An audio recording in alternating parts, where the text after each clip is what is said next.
पुण्याच्या सावित्रीबाई फुले विद्यापीठ चौक सर्वाधिक प्रदूषित हवेचा हॉटस्पॉट सध्या ठरतोय। चौकामध्ये सुरू असलेल्या उड्डाणपुलाच्या कामामुळे दररोज वाहतूक कोंडी होताना पाहायला मिळते। देशातील सुमारे 150 शहरांच्या हवेच्या गुणवत्तेचा अहवाल रेस्पायर सायन्सेस ही संस्था दर महिन्याला देते। यात पुण्याचाही समावेश आहे आणि विद्यापीठ चौकातून आढावा घेतलाय आमचे प्रतिनिधी बालाजी पोद्दार यांनी। पाहूयात। हिवाळा आल्यानंतर दिल्लीतली हवा खराब होते, दिल्लीतलं प्रदूषण खराब होतं हे आपण ऐकलं असेल।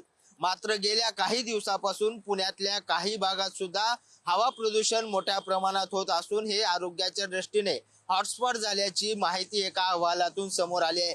पुण्यातल्या सावित्रीबाई फुले पुणे विद्यापीठामध्ये ज्या ठिकाणी उड्डाणपुलाचं मोठ्या प्रमाणात काम सुरू आहे, तिन्ही बाजूला जे आहे ते उड्डाणपुलाचं काम सुरू आहे, त्यामुळे पुण्यातल्या विद्यापीठ चौक हा हवेचा प्रदूषणाचा हॉटस्पॉट असल्याचं समोर आलंय।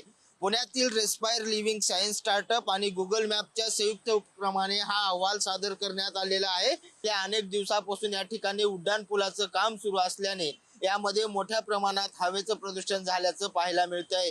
व्हिडिओ जर्नलिस्ट निखिल करंदीकर सह बालाजी पोद्दार, पुढारी न्यूज, पुणे।